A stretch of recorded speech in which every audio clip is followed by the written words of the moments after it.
노유진의 100분 토크. 반란, 돌풍, 대이변 등등등. 무슨 얘기인지 감이 오시죠? 네, 바로 2016년 미국 대선 초반부터 아주 분위기가 뜨겁습니다. 36년 동안 무소속으로 지냈던 버니 샌더스 의원, 막말로 무장한 정치 초년병 도널드 트럼프. 이분 참 재밌어요. 보수와 진보의 양쪽 끝에서 등장한 두 아웃사이더의 존재감이 미국을 넘어서 지구촌 전체를 뒤흔들고 있습니다. 그래서 정치 카페 새해 첫 100분 토크 주제로 한번 잡아봤습니다. 어떠세요? 그 미국 대선 참 재밌지 않습니까? 맨날 그 뻔하다가 이번에는 그냥 아웃사이더 둘이서, 또 특히 저쪽 미국 도널드 그 트럼프인가, 이 친구는 그냥 그 막말 시리즈. 할아버지예요. 친구라고 하지 마세요. 그 막 총천연색 끝내주잖아요. 그 다음에 또 이쪽엔 또 너무나 멀쩡한 굉장히 진보적인 이런 후보가 나와가지고 대선판을 좀 흔들고 있는데, 뭐 보시고 계시죠? 그 막말남 대 진지남의 대결? 네. 그런 것 같더라고요. 요번에 그 설 연휴 전후해가지고 아이오와와 그 코커스 그리고 뉴햄프셔 프라이머리 지켜보셨을 텐데, 어떻게 생각하세요? 뭐 거의 이게 하나는 코커스고 하나는 프라이머리이기 때문에, 코커스는 당원들이 이제 민주당 같은 경우에 모여서 뽑는 거기 때문에 아무래도 이제 민주당 후보로 나서긴 했지만 힐러리가 훨씬 당내에서의 어떤 지지도가 견고하기 때문에 우세로 나올 수밖에 없었지 않느냐 생각되고, 프라이머리는 대신에 뭐 뉴햄프셔의 특성도 있겠습니다만 이제 돌풍을 일으키고 있는 샌더스가 이제 자기의 바람을 마음껏 한번 불러일으켰던 선거였던 것 같습니다. 여기에 대해서 그 썰전 나가지고 한마디 하시지 않았나요? 뭐 여러 마디 했는데 딴 것보다 제가 그렇게 해석을 했죠. 이게 샌더스 후보는 이제 미국 정치 사상 최장기 무소속 하원의원이었대요. 그래서 이제 이번에 미국 그 선거 보면 우리하고 좀 다르잖아요. 네. 그래서 이제 일반 프라이머리는 좀 관계가 덜하지만 코커스 경우에는 당원 대회니까 사실상은 입당 신청서를 그 주에다가 주별로 제출해야만 거기 참가할 수 있는 거니까 사실 민주당 입당한 거예요. 그래서 제가 이 비유를 이제 노회찬, 심상정 이런 분이 더민주 경선에 출마해서 더민주를 몇십 년 동안 해온 유력 후보하고 50대 50 게임 하는 거라고 그렇게 설명을 했는데 적절한 비유죠. 예. 아니 근데 뭐 이름에 거명돼서 그렇긴 하나 상당히 좀 의미 있는 또 일종의 뭐 아이디어라면 아이디어, 제안이라면 제안인데, 그 전에 그 정의당 당 대표를 지냈던 3기 지도부를 역임했던 천호선 당 대표가 얼마 전에 이제 야권 연대에 관련된 포괄적 구상을 이제 발표하면서 얘기했죠. 대선 같은 경우에는 원샷 경선, 원샷 경선을 하자고 해서 그 좀 똑같은 건 아니나 약간 유사한, 취지는 비슷한, 거의 같은. 그래서 저는 그 대목이 그때 다른 내용보다 훨씬 돋보였던 이해되었던 그런 기억이 그러니까 납니다. 그렇게 되면 거기에 합의하는 각 당의 당원들 다 참여하고 그리고 신청하는 시민들 누구나 참여할 수 있도록 이렇게 해서 오픈 프라이머리를 하는 거죠. 한 큐에. 재밌을 것 같아요, 그거. 재밌을 것 같아요. 네, 재밌을 거예요. 그 한번 추진을 해보죠. 그게 오히려 그 다르게 진행됐을 때 나타나지 않을 시너지를 불러일으켜서 그렇죠. 큰 빅뱅을 만들어낼 수 있죠. 왜냐하면 그 전에 이제 뭐 그 연대하는 방식 같은 것들이 좀 식상한 측면이 있거든요. 그다음에 까딱 잘못하면 또 뭐 나눠 먹기냐 이런 욕도 많이 먹고. 그거 하려면 이제 법적인 토대가 있어야 되는데 우리 정당법이나 선거법이나 이런 것들이 그걸 하기 좀 어렵게 돼 있거든요. 그래요? 그래서 그걸 이제 굳이 하려면 법적 정비를 국회에서 해야 되는데 그것도 쉽지 않을 거라고 또 새누리당에서 방해할 거 아니에요. 그래서 이제 현실적으로 우리가 좀 더 유연하자면 그냥 특정 그중에 한 당, 뭐 제일 큰 당의 틀을 가지고 해볼 수는 있죠. 그런 거를. 네. 사실 샌더스 같은 경우에는 이번에 이제 이 대선 레이스에 참여하기 위해서 입당이라는 어떤 좀 편의적 절차를 그렇죠. 거친 거지만은 사람들은 이제 뭐 하나의 당내 당일 수도 있고 또는 워낙에 이제 존재가 미미한 이제 당이라기보다는 이 사람 무소속이니까 그런 후보로 인정은 되는데 실은 2012년부터 이미 이 사람이 중요한 결정을 내릴 때는 민주당 간부회의에 참석을 했었어요. 네, 원내에서도 협조했고요. 네. 지난번에 무슨 공화당에서 추진하는 그 부자감세법 그거 저지하려고 하루 종일 빌리버스터링을 했다는 거 아니에요, 이분이. 그때 일단 민주당하고 같이 맞춰서 한 거기 때문에. 그렇구나. 예. 그래서 오늘은요, 이 주제에 관해 가지고 좋은 말씀 들려주실 아주 특별한 게스트를 모셨습니다. 기억하실지 모르겠습니다. 아마 다들 기억하실 텐데요. 지난해 테라스에서 버니 샌더스와 영국 노동당 제레미 코빈을 분석해서 주목받으셨던 분 기억나시죠? 예, 정치학 박사 김만권 선생님 모셨습니다. 안녕하세요. 예, 안녕하십니까. 예, 김만권입니다. 반갑습니다. 예. 이게 파일럿 프로젝트였던 셈이네. 이 테라스에 나와서 버니 샌더스 분석했던 게 그죠? 그냥 그렇죠. 예고편. 예, 뭐 그렇게 된 것 같습니다. 예. 요즘 어떻게 지내세요? 일단 간단히 또 그 테라스 또 안 듣는 분들도 계시고 여기 이것만 듣는 분들도 계시고 테라스만 듣는 분들도 계시니까 청취자층이 조금은 다르거든요. 그래서 일단 간단하게 자기소개를 먼저 해주시고요. 예, 안녕하십니까. 저는 정치 철학자고요. 김만권이라고 합니다. 뭐 평소 때 딴 데에서는요, 정치학자라고 이야기를 하는데요. 제가 제 소개를 할 때는 어딜 가나 정치 철학자라고 지금 이제 소개하고 있고요. 원래 뭐 이렇게 학문계에 그래 크게 뜻이 없어서 바깥에서 이제 좀 더 뜻이 많아서 이제 정치 철학자라고 이야기를 하고 있습니다. 테라스에 저번에 제가 여기 나와서 이제 샌더스랑 이제 코빈에 대해서 소개하고 난 다음에 갑자기 이제 생각지 못하게 인지도가 주변에서 방송의 힘. 예, 방송이 올라가는 현상이 나타났고요. 뭐 그 이후에 뭐 또 우연히 제가 지금 참여연대 쪽에서 지금 강의를 하고 있는데요. 그쪽에서 참팟이라는 팟캐스트가 있는데 이제 이게 나가고 난 다음에 그러면 저희들도 팟캐스트를 한번 기획해 보자. 그래서 제가 이제 파일럿처럼 이제 파일럿 프로그램처럼 해서 철학 사이다라는 철학 사이다라는 새로운 팟캐스트 하나를 만들었습니다. 시원한 철학이라는 뜻인가요? 예. 사이다, 요즘 사이다란 말을 참 많이 써요. 4점, 2점, 다점 이렇게 쓰더라고요. 요즘. 예. 그래요? 이다. 좀 뜻은 있는데요. 사유하고 이야기하는 다정한 민주주의자들의 톡이다. 이제 이렇게 해서 사이다라고 정했습니다. 예. 그럼 그 참여연대 소속의 팟캐스트인가요? 예, 참여연대에서 일단 만들고 있고요. 예. 참팟이라고 해서 이제 그 안에 이제 참팟이 따로 있고 우리 있잖아, 저희들이 홈으로 사무처장. 만드는 식의. 참여연대의 참자고 안진걸. 예. 안진걸 사무처장이 진행하고 막 예, 맞습니다. 예. 약간 그래요? 좀 예. 이렇게 웅웅거리겠네요. 예. 근데 좀 소란스럽고. 참팟 내에서 저희들 철학 사이다는 안진걸 씨가 하는 게 아니라 이제 저희들이 독립해서 따로 나와서 그래요? 예. 네. 마치 여기에 테라스처럼 운영되는 내용이 이제 어떤 예. 겁니까? 막 철학에 관한 내용인가요? 아니 이제 정치적 현상을요 이제 철학적 현상과 같이 연결시켜서 설명하는 그런 프로그램입니다. 정치 철학자시니까. 예, 예. 예. 그래서 이제 좀 저희들이 힘드시겠네. 아니 철학 없는 사람들이 하는 정치를 또 아니 이제 저희들이 그래서 처음에 기획했던 게요 지구화 시대의 불평등이라 그래서 사실 이 샌더스 현상이라 이런 것들이 다 나타나는 배경이 되는 왜 그럼 이런 현상들이 나타나는가 해서 이제 지구화 시대의 불평등 문제도 했고요. 그 다음에 또 하나 또 특집으로 저희들이 국가의 위기라고 해서 이제 국가는 도대체 원래 뭘 무엇인가? 하는데 이제 지금 뭐가 잘못돼서 지금 우리 사회에서 이런 문제가 나타나고 있는가에 대해서 좀 같이 이야기해 보는 굉장히 오랜 거죠. 플라톤이 국가 책 쓰고 몇천 년 예. 전통의 예. 몇천 년 전통의 사유 속에서 지금 진행하는 팟캐스트인 것 같습니다. 안녕하세요. 아버지와 함께 인삼농사를 지어 홍삼을 만들고 있는 젊은 농부 이성규입니다. 사람들은 쉽게 양심하지만 양심은 말로 하는 것이 아닙니다. 품질로 증명하는 것입니다. 양심은 고지식의 대명사 아버지가, 품질은 항상 발전을 추구하는 아들이 각각 책임지는 환상적인 조화. 믿을 수 있는 홍삼 제품을 찾고 계신가요? 노력한 만큼 내어주는 자연의 마음을 알기에 참 착한 홍삼, 바로 정성농장 홍삼입니다. 정성을 다하겠습니다 할 때 하는 바로 그 정성농장 홍삼을 검색하세요. 첫 관문이었죠. 2월 1일 아이오와 코커스 그리고 9일 여기서는 설 연휴 마지막 날이었는데요. 뉴햄셔 주 오픈 프라이머리가 있었습니다. 일주일 간격으로 진행된 민주공화당의 첫 후보자 경선이 끝났는데 우선 이번 경선 결과 그리고 남은 일정 판세부터 정리하면서 토크 시작해 보도록 하겠습니다. 역시 주인공 샌더스죠.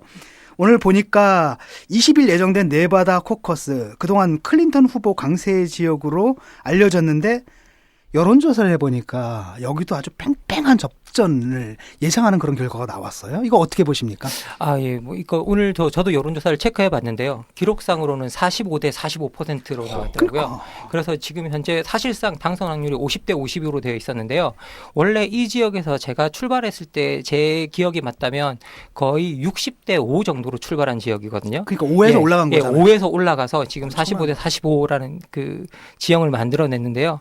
지금 현재 뭐 결국 이 결과는 아이오와 코커스와 그다음에 뉴햄프셔 프라이머리에 그 후폭풍이 이제 계속 지속되는 거로 보이고 있습니다. 이걸 뭐라 그러나 모멘텀이 생겼다. 그 모멘텀이 생긴 거죠. 이제 대중선거는 다이내믹스라 그러잖아요. 그러니까 정역학이 아니고 동역학이에요. 그러니까 이제 기체역학, 유체역학 이런 것처럼 한번 이 공기나 물이 돌기 시작하면 그거 영향을 미쳐가지고 더 큰 소용돌이가 만들어지고 이런 과정인데 첫 두 번의 그 예비경선에서 샌더스가 거의 1무1승 사실 일무일승이죠. 1무1승이에요. 그죠? 1무1승을 거두면서 종합전적 1위 이렇게 올라 있는 상황이라 그게 네바다에 또 이제 코커스긴 하지만 민주당 당원대회긴 한데 여기 당원들한테 영향을 주고 있는 거죠.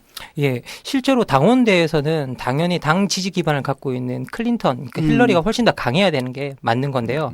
실제 이 당원대에서도 45대 45까지 갔다라는 거는 정말 이게 제가 봤을 때 특히 네바다 같은 경우에는 이 샌더스의 지지층이라고 할 수 있는 백인들이 상대적으로 앞에 두 주보다는 훨씬 작은 곳이거든요.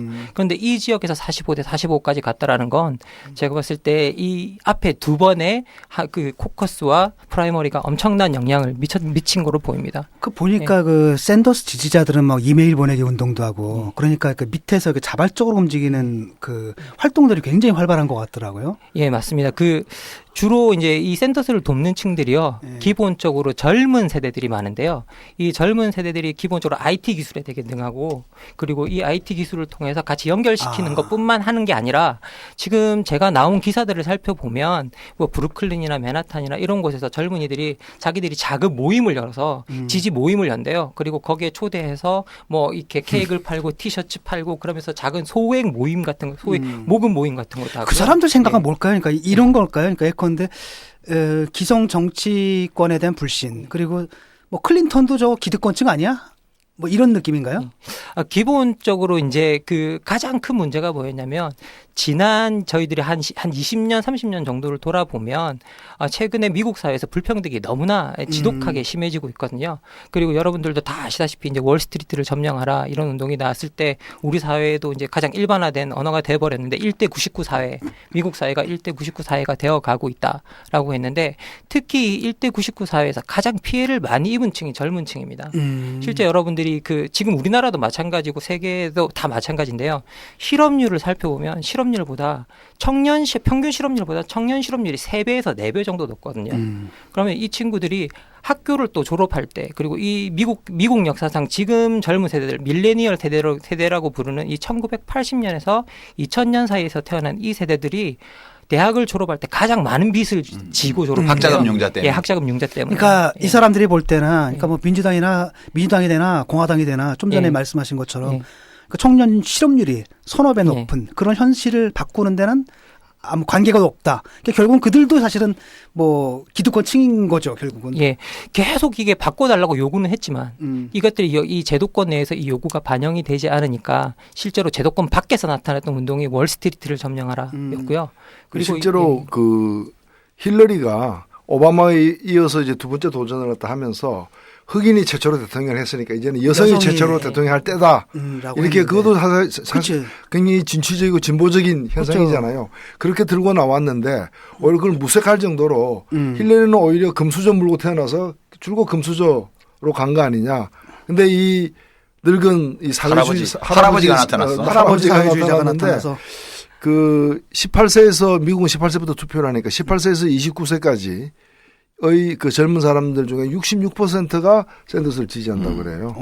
물론 기본적으로 민주당 지지층 중에서 상대적으로 젊은 사람들이 압도적으로 지지를 하고 이 사람들이 거의 이제 조직 없는 샌더스의 조직력을 대신하고 있는 음. 그런 상황이 된 거죠. 실제로 이 앞에 두 프라이머리하고 코커스에서 선거율을 보면 18세에서 29세에 있는 젊은 층들이 지금 80% 거의 80%가량 와, 이거 뭐 압도적이네요, 그럼 뭐. 샌더스에 투표를 하고 있습니다. 예. 그렇다면은 이게 두 번의 경선을 통해서 이제 샌더스가 좀 성급하긴 하지만 뭐 기선을 잡았다라고 얘기할 수 있나요? 예, 뭐 제가 볼 때는 확고하게 기선을 좀 잡았다라는 좀 느낌이 드는데요.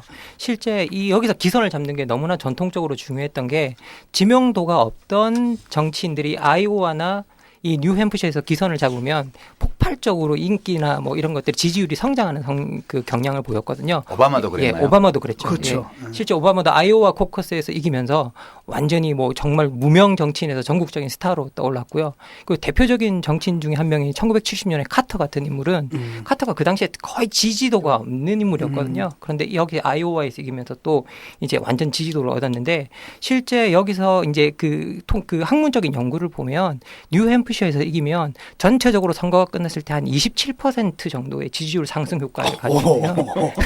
그거 27%? 뭐. 27% 엄청나잖아요. 엄청난 예, 거죠. 예. 그래서 실제로 여기서 이기면서 기선 제압에서 확실히 성공한 게 좀 드러났고요. 그리고 그 성공한 게 드러난 게 저는 네바다 코커스에서 이제 나오는 이 지지율들이 과거에 비교도 안 되던 이 지지율이 45대 45 동률로 가서 누가 될지 모르겠다라고 결론이 나오는 것 자체가 엄청난 기선 제압에 성공한 것이 아닌가라고 생각을 합니다. 예. 근데 또 한 가지는 그럼에도 불구하고 과연 샌더스가 과연? 그 민주당의 후보가 될 수 있을까, 대선 후보가 될 수 있을까에 대해서 아직은 회의적인 시간이 많죠. 왜냐하면 그쪽에서 이제 그 힐러리가 그 기득권층으로서 민주당 내에서 이미 차지하고 있는 것들이 너무나 많잖아요. 그걸 또 샌더스가 이겨야 되잖아요. 그렇죠. 기본적으로 이제 모든 당 지지 기반을 이제 클린턴이 힐러리가 들고 있고요. 그다음에 그 사실 이 무소속 후보로서 민주당 안에 들어온 케이스지 않습니까? 그렇죠. 그리고 이제 이제 유시민 선생님께서 이제 이야기하실 때 지금 현재 사실상 민주당에 입당한 거라고 돼 있는데 상원 홈페이지에 가보면 여전히 무소속으로 거기는 무소속으로 나와요. 예. 네. 그 언제 고칠지가 지금 관심의 대상이라고 그러더라고. 그리고 지금 가장 큰 문제가 지금 언론들도 그래서 이게 민주당에 들어간 건지 아니면 계속 무소속인 건지 헷갈려서 실제 언론들도 어떤 언론들은 당 소속을 이렇게 표기를 하지 않고 지금 이렇게 나올 정도거든요. 그래서 지지 기반 자체는 확고하게 이제 힐러리에게 있는데 이 상황 속에서 이제 샌더스가 정말 놀라운 건 뭐냐면 뉴햄프셔 프라이머리가 끝나고 난 다음에 지지율을 보니까 제가 확인한 거는 2월 11일 기준으로 해서 50대 39, 11%까지 좁혀져 있거든요.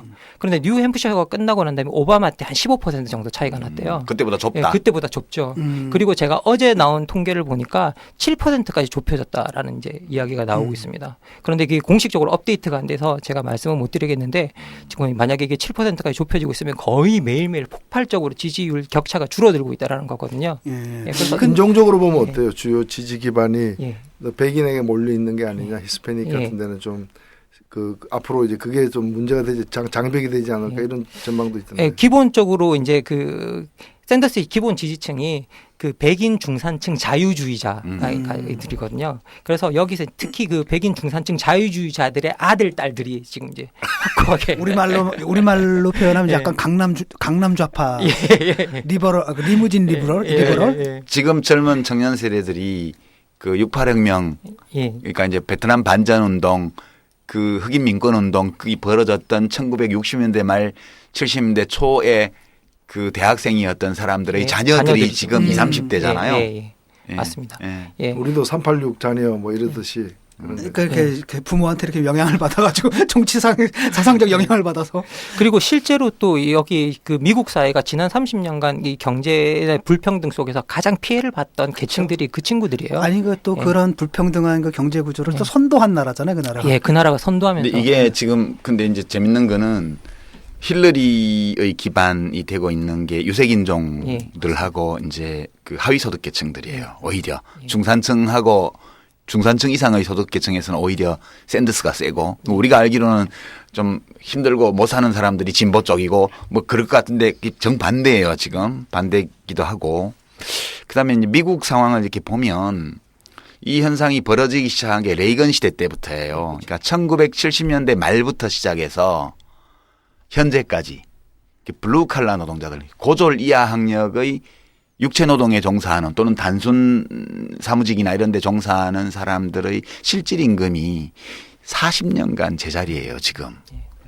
40년간이요. 그러니까 이 격차의 확대가 막 벌어지기 시작해서 눈에 보였을 때가 1990년대 중반인데 그때 이 문제를 제기한 게 누구였냐 하면 로스페로였다고요. 무소속으로 나와서 이 사람 억만장자인데 나와서 일이 이렇게 된 이유가 어딨냐 하면 노동 집약적인 상품을 생산하는 이 개발도상 국가들과 미국 사이에 교역이 확대됨으로써 노동력을 수입한 거나 마찬가지다. 그래서 이 자유무역의 확대가 미국 중산층을 무너뜨리고 있다는 주장을 했죠 그때. 그럼 뭐 고립주의 그게 이제 이른바 로스페로 테제라고 그래서 경제학계에서는 엄청난 논쟁이 됐어요. 그게 맞냐 안 맞냐. 예, 정치적으로도 그 당시에 이제 미국에서 좀 보기 드물게 등장했던 포퓰리즘이었기 때문에 정치적으로도 엄청나게 많이. 그러니까 이제 그때 그 현상을 주목한 거는 맞았는데 해법은 진단이 좀 그것 때문이 아니었던 거예요. 그 진단이 잘못됐던 거예요. 그래서 로스페로가요 무소속으로 19%를 득표했어요 그때. 근데 지금 샌더스는 그 원인을 거기서 찾는 것이 아니고 미국 사회 내부에서 찾고 있는 거죠. 제대로 찾고 있는 거구나. 그 차이가 저는 한 20년 시간 1994년 선거 때 로스페로가 그때 나왔기 때문에 약 한 20년의 시간 격차를 두고 미국 사회가 자기가 직면한 이 내부의 격차의 확대, 양극화 이 문제에 관한 진단이 20년간 크게 바뀌어서 샌더스가 나온 게 아니냐. 예, 그 얘기는 우리가 이제 다음 라운드에서 아주 자세하게 하게 될 것 같고요. 여기선 먼저 그 힐러리 측의 이제 반격이 좀 궁금합니다. 어떻게 반격할 것인가라는 것도 있고 또 하나가 뭐냐면은 벌써 그 중재 전당대회인가 이 얘기가 나오고 있잖아요. 이건 보면은 이제 민주당 지도부에서 개입하겠다. 여차하면 판 엎어버리겠다 이런 얘기잖아요. 뭐 실제 그런 일은 언론에서 벌어지지. 너무 이렇게 자꾸 그래요? 실제 그런 일은 벌어질 것 같지는 그래. 않은데요. 뭐 이렇게 경선들이 이제 사실 경선이 팽팽한 상태에서 그리고 지금 여전히 우리가 자꾸 샌더스가 유리해 보이고 너무나 두각이 너무나 바닥에서 올라가기 때문에 너무나 눈에 보여서 지금 이제 폭풍이 몰아치는 것처럼 보여서 이제 그렇게 하는 건데요. 지금 현재도 여전히 지지율 격차는 11%가 나고 있거든요. 예, 그리고 50대 뭐 39 정도예요. 11% 정도 차이 나는 상황에서 그렇게까지 민주당이 개입할 것 같지는 않고요.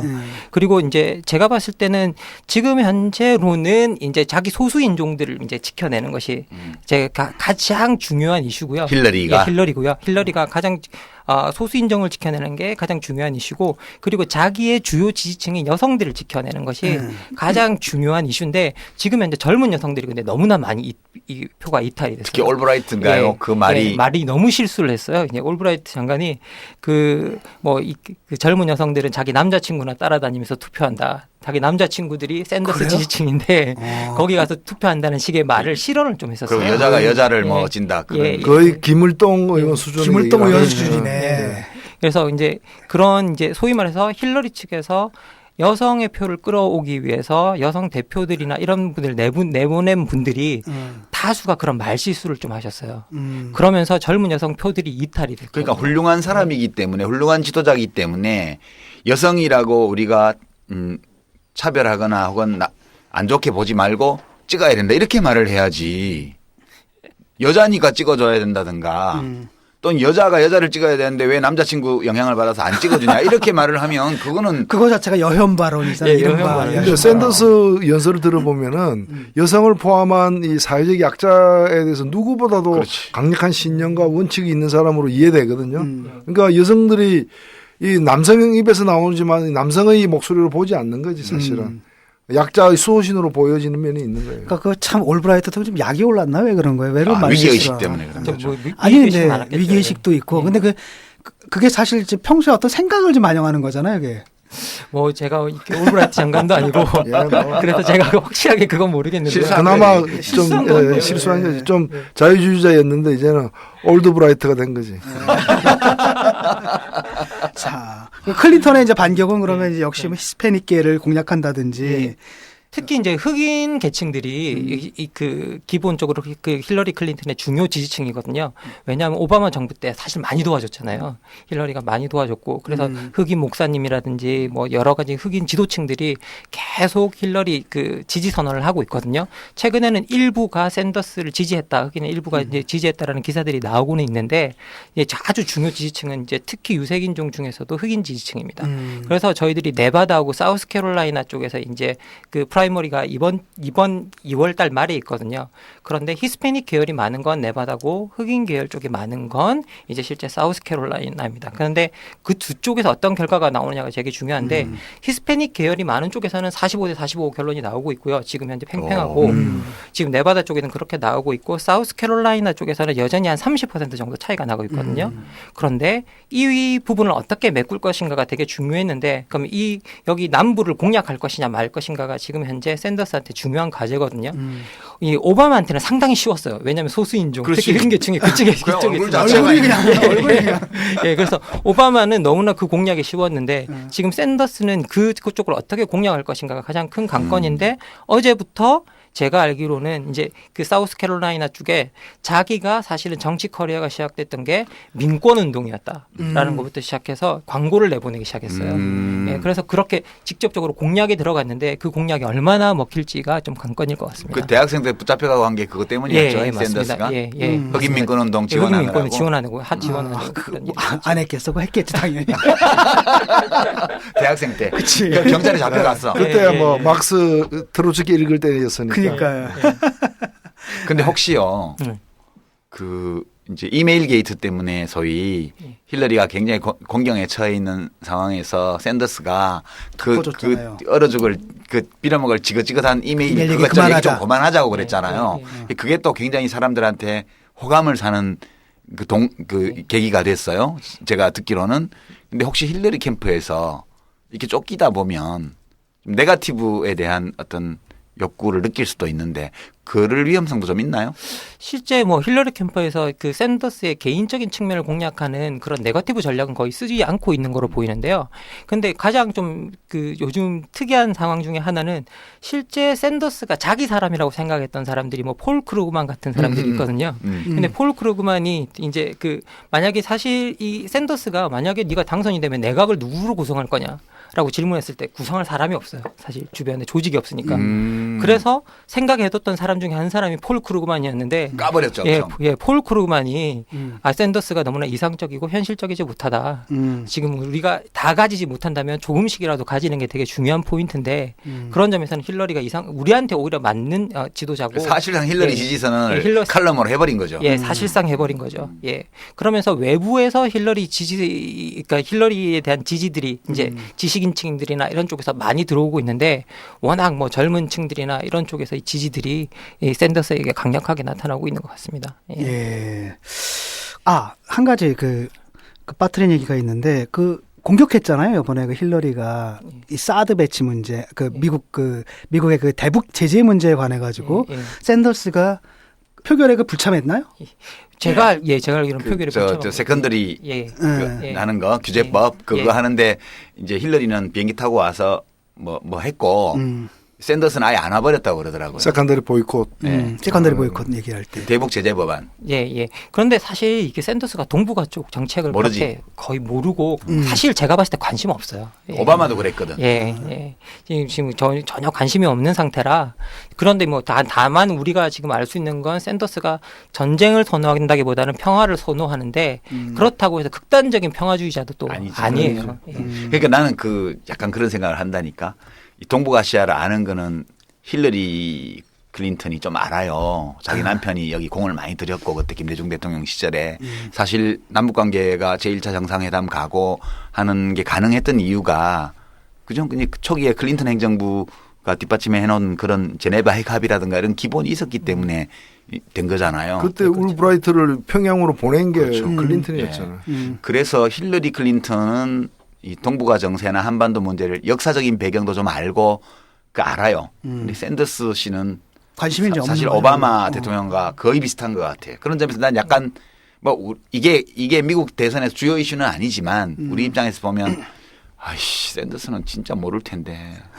근데 샌더슨은 그 주된 그 주장이나 뭐 정책이나 또 그 사람 이 출연의 의의나 다 일종의 그 지체된 미국이 그 비슷한 국력을 가진 다른 선진국에 비해서도 지체되어 있는 그 경제 민주화, 그 공정 경제 그걸 이렇게 강조함으로써 지금 되고 있는 거고 그 관심을 받고 있는 거고 또 본인도 어찌보면 좀 좌파 마케팅을 하는 것 같더라고요. 그 내용은 그냥 그 사회 민주주의에 불과한데 괜히 좀 이렇게 나는 그 말 잘 안 쓰거든. 소셜리스트란 말을 쓰지 소셜 데모크라시라고는 잘 안 써요. 그래가지고 좀 오히려 빨갱이로 몰릴까 봐 두려운 게 아니라 약간 좀 이렇게 빨간 셔츠 자주 입고 이래가지고 좀 이렇게 멋있다. 이런 얘기를 빨간색까지는 아니지만 핑크색 정도 입고 나오는 예, 거지. 뭐 맞아. 그 새누리당도 빨간색 옷 입는데 뭐. 그럼 뭐. 근데 미국에서는 그 정도만 해도 엄청난 빨갱이로 몰리는 상황이라서요. 예. 문제입니다. 이어지는 대화를 듣고 답해 주세요. 부동산 사이트 보고 빌라를 보러 갔는데 허위 매물이더라고요. 제가 본 빌라는 싸고 좋았는데요. 알고 보니 불법 건축물이더라고요. 큰일 날 뻔했어요. 친구는 미혼이고 저는 애가 있는데도 같은 빌라를 소개해주는 거예요. 구매자의 상황을 고려하지 않았어요. 자, 신축 빌라를 분양받을 때 피해를 보지 않으려면 어디로 가야 할까요? 정답! 빌라 상담센터요. 정답입니다.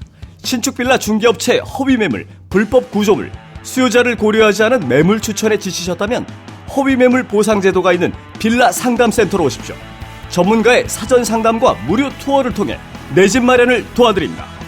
인터넷에서 빌라 상담센터를 검색해보세요. 그런가 하면 이제 또 반대편이 또 재밌어요. 그 트럼프 예. 있죠. 뭐 트럼프가 뭐 한때는 뭐 위기에 몰린 것 같든지 얼마 전에 또 압승하고 뭐 이래요.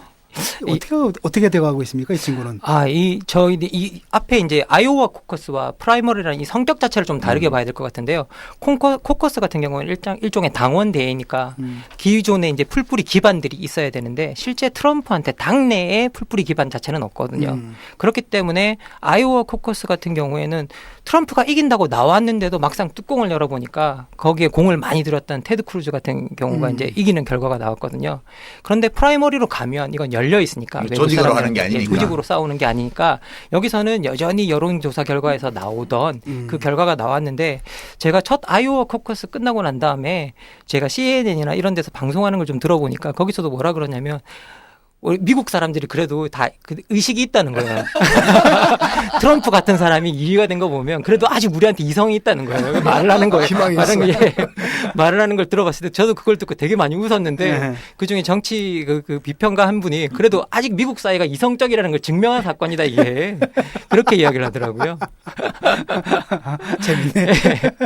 그래서 이 기본적으로 당원 대회 이제 코커스 쪽에서 이제 계속 이제 압박이 들어갈 텐데 실제 그래서 우리가 지금 다음번에 봐야 되는 게 여기 이제 네바다 코커스에서 어떤 결과가 나오는가가 좀 중요할 것 같고요.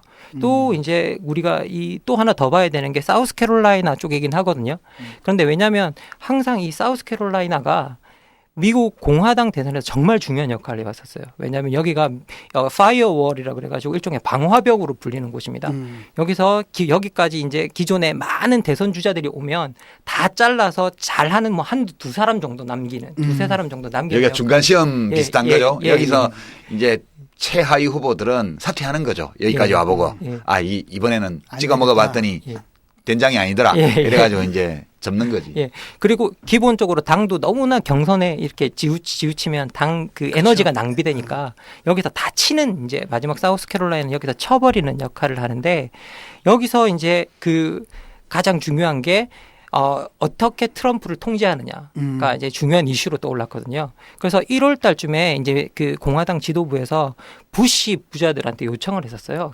여기 왜냐하면 사우스캐롤라이나가 부시 부자한테 표를 몰아줬던 곳이에요. 그래서 부시 부자한테 요청을 해서 여기 와서 트럼프 말고 당내에서 지지하는 유력한 후보들을 지지하는 연설을 좀 해달라.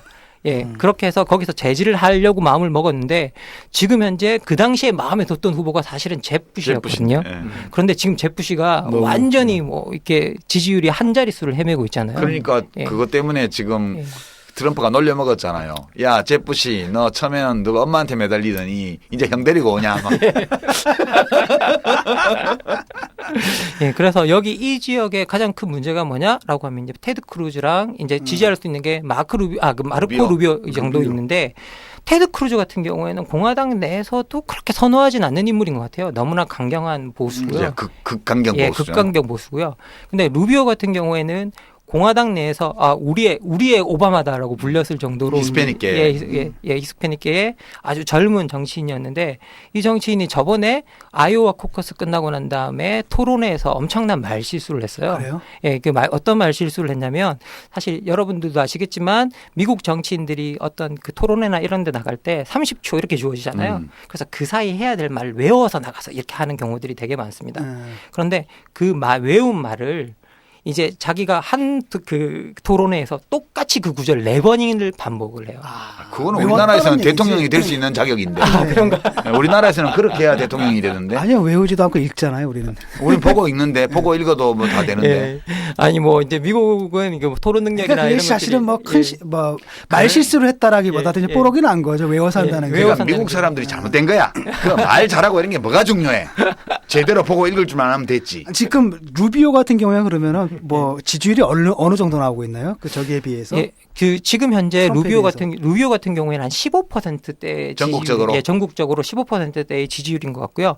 그다음에 크루즈가 한 20%. 그다음에 그 우리 트럼프가 한 35% 정도. 그러니까 뭐큰 차이는 아니에요, 생각보다. 예, 한 15% 정도 더 높은데 문제는 뭐냐면 지금까지 대선 주자들이 너무 많았어요. 이 공화당. 맞아요. 뭐 7명, 8명. 내가 왜냐면 트럼프 왜 이름을 못 외우거든요. 지금 예. 피올리나인가요? 예. 거기만 사퇴했죠? 예, 사퇴했습니다. 한 명 예. 사퇴했어요, 예. 지금.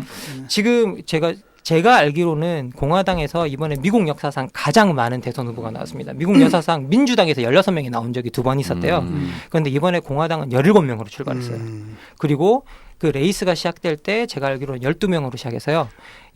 아이오와 끝나고 3명이 나가고 이제 그다음에 그 뉴햄프셔 끝나고 또 3명이 나갔습니다. 그래서 지금 현재 6명이 나갑니다. 그런데 이제 아까 좀 센 사람이 없는 거예요. 공화당 특징이.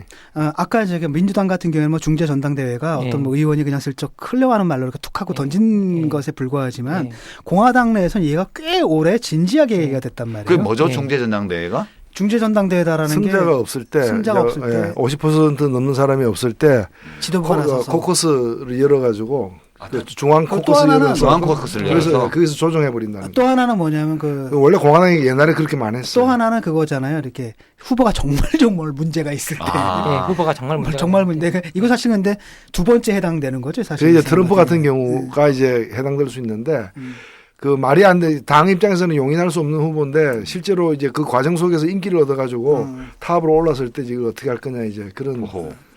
지금 예외적 상황이지. 지금 되게 심각합니다. 지금 공화당 같은 경우에는 그래도 이 공화당 내에서도 자기들도 아무리 보수라 그래도 자기들의 품격과 무슨 기본이 있는데 말을 하는 내용들이 뭐 내가 뉴욕에서 길거리에서 사람을 쏴 죽여도 나의 지지율은 안 떨어진다. 라는 그런 말. 나라를 팔아먹어도 새누리당 찍게. 우리가 나라를 팔아먹어도 찍어줄 사람이 40%인데 아니 그 더민주 부대변인이 그 얘기했다고 또 막말이라고 뭐 일부 언론이랑 뭐 새누리당 난리인데 그거는 팩트를 얘기한 거 아니에요? 팩트를 얘기한 건데. 네, 뭐 막말이 아니라 막 국민이 있는 거지. 막 국민이 있어 맞아요. 막 국민. 일단 길거리에서 사람을 쏴 죽이면 지지율은 안 떨어져도 감옥에 가야 되는데. 그거는 변호사 비싼 변호사 사가지고 하면 다 막을 수 있는 거야. 그럼 미국에서는 그게 럭비 선수도 훈련하던데. 그럼 피 묻은 장갑까지 다 나와도 석방되잖아. 그 트럼프 정도의 재산 가면 뭐 변호사 한 100명 사가지고 쫙 하면 그냥 증거불충분으로 그냥. 예, 지금 그 공화당 같은 경우에 이제 어떻게 되나요, 일정이? 공화당 같은 경우에는요. 지금 현재 일정이 이제 기본적으로 지금까지는 거의 다 앞에 두 프라이머리랑 코커스는 민주당과 공화당이 같이 가는 체제였거든요. 그런데 이번에 네바다와 사우스캐롤라이나부터 갈립니다. 그래요? 예. 그래서 이제 2월 20일에 이제 네바다에서는 민주당 코커스가 있고 사우스캐롤라이나에서는 프라이머리가 이제 공화당 프라이머리가 열립니다. 예. 그리고 23일에 다시 이제 공화당 그 네바다 코커스가 있고 둘이 크로스로 되는구나. 예. 크로스로 되고요. 그 다음에 이제 3월 1일 날 슈퍼 화요일이라고. 이날이 열몇 군데. 시작되는데 민주당 같은 경우에는 제가 알기로는 12군데고요. 공화당은 14군데. 그러면 그날 그러니까 슈퍼 화요일에는 사실상 확정되는 거죠, 그럼. 사실상 거의 여기서 끝난다고 거의 보는데요.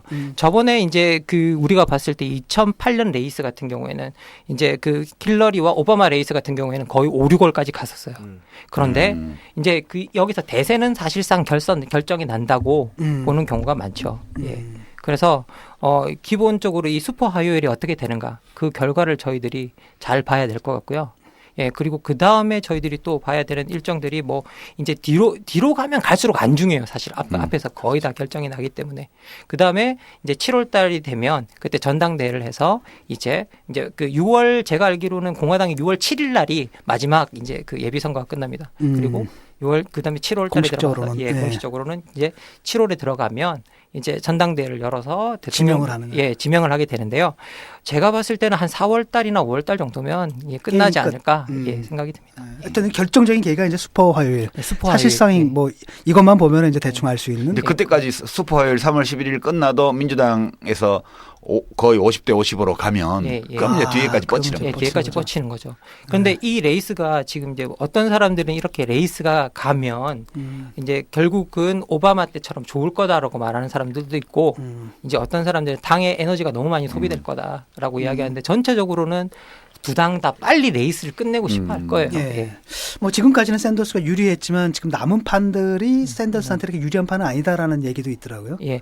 아니 이제 많은 분들이 이제 이야기하실 때 이 일정에 문제가 있다라고 이야기하셨는데 사실 일정의 문제는 아니고요. 애초에 시작할 때 60대 4로 시작된 거였거든요. 지지율의 문제. 지지율의 일정 문제가 아니라 애초에 지지율이 60대 4로 시작된 거였기 때문에 일정이 문제가 아니라 그냥 지명도와 지지도가 떨어졌던 거예요. 그런데 이제 우리가 이제 봤을 때 앞으로 일정을 보면 슈퍼 화요일이 진행될 때 슈퍼 화요일에서 12개 주에서 거의 6개 주 이상이 남쪽으로 몰려 있습니다. 그래서 힐러리가 유리하다는 거죠. 힐러리가 유리하다는 거죠. 그래서 이 기세를 얼마나 몰아가야 되는데 샌더스는 이게 남쪽에서 막힐 가능성이 크다는 거죠. 오바마는 남쪽에서 몰아쳤거든요. 그렇지. 자기 강세 지역이니까. 그래서 4년 전, 8년 전하고 똑같지 않을 거다. 똑같지 않을 거다라고 이야기하고 있고요. 그리고 실제로 저희들이 샌더스 열풍이 크다고 해서 지금 이렇게 봐서 그렇지 오바마 때랑 비교해 보면 낮아요. 오히려 오히려 낮아요. 왜냐하면 지금 현재 참가 열기가 높은 건 오히려 공화당 쪽입니다. 후보가 많으니까. 뭐 기록이 깨지고 있고 뭐 이러고 있는 쪽은 오히려 공화당 쪽이고요. 그런데 후보는 너무 걱정거리 후보가 좀 있지. 뭐 트럼프 때문에 이제 외부에서도 유입돼서 투표하러 오는 사람들이 많아져서 그런지 모르겠는데. 그다음에 또 그놈을 막아야 된다는 의지로 또 들어온 사람들이 1위를 막아야 되는 상황이. 그러니까 되게 뭐 우리나라로 치면 김용갑 더하기 하태경 뭐 이 정도 되는 사람이 지금 그렇죠. 1등 달리는 거 아니에요, 그죠? 정말 머리는 저 김용갑에다가 입은 하태경이고. 제가 볼 때 뭐 최경환 플러스 홍준표. 홍준표도 있다. 앞에 조합들이 너무 최악의 조합들이라 제가 뭐라고 말씀을 드릴 수가 없네요. 그 초반 경선 결과만 놓고 미국 대선 레이스를 묘사한 글들을 보게 되면 뭐 두 아웃사이더의 반란 앞에서 워싱턴 정가가 숨죽이고 있다. 뭐 이런 식의 타이틀을 건 기사들이 많이 보여요. 이게 이제 기성 정치에 대한 불신이라는 해석도 나오고 있고, 결국은 좀 아까 우리가 이제 얘기를 했듯이 이 모든 게 핵심은 미국 경제에 대한 불안. 이게 이제 이 두 아웃사이더의 돌풍을 일으킨 배경이라고 할 수가 있는데 어떻게 보면 참 굉장히 징후적인 현상이에요. 왜냐하면 트럼프는 굉장히 오른쪽이잖아요. 그리고 사실 샌더스는 뭐 민주당에 비하면 더 왼쪽에 있는 걸로 보통 얘기가 되고 있고 그렇게 되면 이렇게 이념적인 양극화라고 그래야 되나 이런 현상들이 좀 보이거든요. 그 이번 미국 대선을 결정하는 가장 큰 변수가 역시 아무래도 경제겠죠. 물론 이게 확실히 경제인데요. 우리가 좀 더 구체적으로 말하자면 민주당 같은 경우에는 소득 불평등하고 일자리 문제, 특히 청년 실업 문제가 가장 중요한 이슈가 될 것 같고요. 공화당 쪽에서는 역시 이민과 안보 문제로 몰아가고 있는데 특히 이민자 문제는 사실 경제 문제랑 연결되고 있는데 우리 경제 문제가 이민자들에게 생겨난다라고 하는 게 가장 뭐라고 하는 보수적인 논변들이잖아요. 사실 그렇죠. 아닌데. 그쪽으로 극단적으로 몰아가고 있는 게 지금 트럼프인데 거기에 사람들이 말려 들어가고 있는 공화당 쪽에는 징후가 보이고요. 그리고 실제로 공화당에서 트럼프를 지지하는 사람들의 학력 수준을 보면 고졸 이하가 80%를 이룬다고 통계가 나오고 있거든요. 공화당의 정책 때문에 굉장히 살기 어려워진 사람들이 거꾸로 그 사실 그 김무성만도 못한 거예요. 그래서 김무성은 그래도 뭐죠 조선족 데려오자는 얘기 하잖아요. 아니 근데 그거는 조선족 데려오자고 한 얘기가 맞다 출산율 때문에 그랬지. 아니 출산율 때문뿐만 아니라 그 동남아 뭐 이런데 외국 노동자들은 안 좋고 그거를 말하는 과정에서 온 거니까 똑같은 거야. 똑같은 얘기구나. 둘이 만나면 술친구 좋은 술친구야. 예. 근데 지금 뭐 재밌는 거는 아까도 말씀하셨지만은 그 백인 중산층이란 말이죠. 아니 근데 경제적 불안을 느낀 거는 아무래도 젊은 층들일 텐데 왜 그 지지층이 또 백인 중산층이야? 아니 그 사람들이 저 경제적 불안을 느끼고 있는 거죠. 중산층이. 그럼요. 그렇죠. 미국에서 지금 그 지난 금융 위기 때도 그렇고 지금도 그렇고 그 최대의 피해자 계층이긴 한데 마치 유럽 같은 데서 르펜 같은 사람들이 인기를 얻는 극우파들이 얻는 것처럼 원인을 갖다가 이제 그런 데서 찾는 거죠. 제대로 이제 내부의 어떤 그 사회적 격차나 이런 데서 찾는 것이 아니라 그런 외부에서 유입된 사람들 때문에 자기들이 어느 사회나 극우 세력, 유럽은 이제 극우 세력에 대한 경각심이 워낙 높은 데기 때문에 2차 대전, 1차 대전 겪어봐서. 그게 다 히틀러 덕분이야. 예, 그 냄새가 딱 약간 극우의 어떤 냄새만 살짝 비쳐도 나머지 모든 정치 세력들이 총단결해서 그걸 몰아내잖아요. 그리고 국민 여론이 받쳐주고. 그러는데 미국은 그렇지 않아요. 그리고 이제 우리나라는 미국하고 되게 많이 비슷하죠. 닮아 있잖아요. 그러니까 되게 독일도 블루칼라 노동자들이 김인년, 보수 김인년하고 3인당 녹색당 합친 거를 비슷하게 지지해요. 거기도. 독일도 그렇더라고. 근데 미국이나 우리나라는 압도적으로 높죠. 60-70% 이상 지지를 하거든요. 샌더스가 그 한 얘기 중에 재밌는 얘기가 본인이 이제 유대인이지 않습니까? 자기 할아버지 할머니가 다 이제 그 이 세상에서 희생된 사람이에요. 폴란드에서 다 홀로코스트에 됐는데 이 사람 얘기가 뭔가 하면 히틀러가 선거를 통해서 당선됐다는 거예요. 그래서 자기가 선거를 중시하는 이유는 선거는 경우에 따라서 히틀러를 낳을 수도 있다. 그렇지. 유대인 600만 명을 죽이고 인류 1000만 명을 학살한 게 선거를 통해서 만들어진 사람이기 때문에 자기는 자기가 선거에 임하는 이유가 그런 거예요. 그러니까 트럼프 같은 게 어찌 보면 제2의 히틀러 뭐 그렇게 학살은 하지 않는다더라도 실제 이제 선거가 만들어낼 수 있는 어떤 괴물이 될 수도 있다는 거지. 아니 진짜 하고도 남을 사람이야. 지금 21세기니까 그렇지. 그러니까 이 사람이 19세기 중반에 나왔으면 만들어서 그렇지. 얼마든지 그럴 수 있는 거고. 진짜 독일에 태어났으면 딱 괴벨스 내지는 뭐 괴링 정도는 할 수. 실제로 뭐 반이민자나 그리고 뭐 이렇게 그 무슬림 뭐 그 파리 테러를 났을 때는 뭐 무슬림 입국을 금지시켜야 된다는 소리를 한다거나 뭐 정말 생각해 보면 좀 끔찍한 소리를 그리고 너무나 서슴없이 머뭇거리지도 않고 내뱉는 그러니까 그 백인 그 보수층들이 술 먹으면서 할 수 있는 얘기들을 그냥 공식석상에서 막 내버리는 거 아니에요. 와. 그러니까 이 말을 들으면 되게 재밌기도 하다니까요. 그러니까 인기가 있는 거지. 나라 팔아먹어도 누구 찍겠다는 식이. 그러니까 이제 그게 이제 특정한 사람들한테는 굉장히 우리한테는 상당히 도발적으로 들리지만 어떤 사람들은 속 시원하게 들리는 거지.